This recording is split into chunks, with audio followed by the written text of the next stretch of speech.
Ate, Po. can you get me pancit canton? Okay po.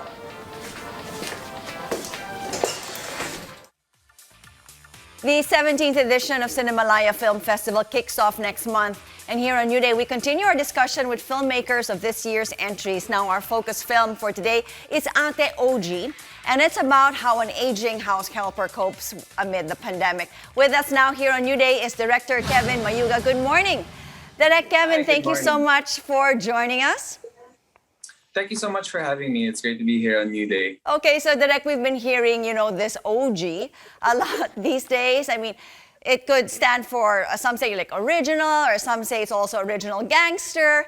And it is actually, I see you laugh, right? And actually it is a slang term for someone who's authentic or old school. Now, what does that have to do with Ate? I mean, what's the story behind Ate and an OG? I know it's kind of intriguing, right? I think I don't want to give it away too much, but if you do watch it, you will find out what kind of reference or what OG actually means in this sense. But yes, it could mean a lot of things. Well, after watching the film, I think people who know will know. Oh no, so it has nothing to do with gangsters. I mean, it's just totally I dependent. think you can go around that. Alright. Around that term. Okay, so it's something we do have to watch the film to get a sense of what OG really is.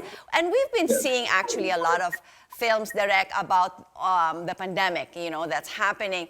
Now, how did you come up with this concept? What did you see or learn during your own pandemic experience that brought about this Ate O.G? So during the pandemic, I actually produced and created this at the height of the pandemic, and I felt a lot of complex feelings of what I call privileged guilt. It's for me seeing that the less fortunate outsider is struggling through a lot of things while I'm comfortable here with my family and have a kasambahay to help me out. So I had this sort of a guilt of being so comfortable while everyone out there was struggling. So I guess to sort of cope or process those feelings, that's how the film came out. And what's interesting is that I actually asked my our own kasambay, our own helper, her life story and everything, and what she's going through to sort of inspire the film. There you go. So, kumbaga parang true to life story ng konti itong Ate O.G. mo. And I understand, okay, do take us through this whole shoot that you did for Ate O.G. Was it originally intended for a film festival, or you were locked down, you decided, hey, let's just shoot this short film at home? Yeah, no, exactly. Before the lockdown, of course, I was working on my own film projects, and as lockdown happened, everything sort of fell apart.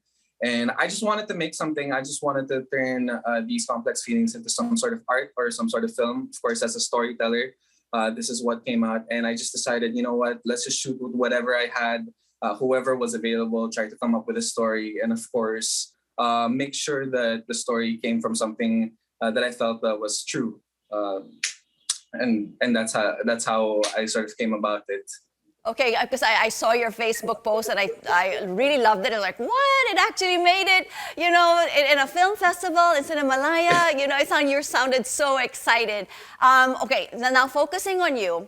As you mentioned, you've been doing a lot of writing.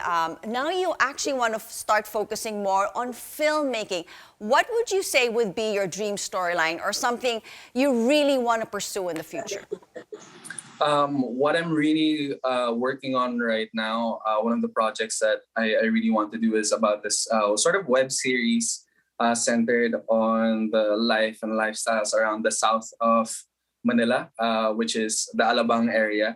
And I feel like social class dynamics and privilege and all of that stuff can be pulled out of a lot of humor, and good stories can be pulled out of that. That's relatable to everyone. So yeah, working on a web series and some films on the pipeline as well. Okay, so wonderful. I'm sure we'll be seeing a lot of you on web or, of course, in a lot of these film festivals. Thank you so much. And all the best to you, Direk Kevin, on your short film entry in Cinemalaya. Thank you so much for joining us this morning here on New Day.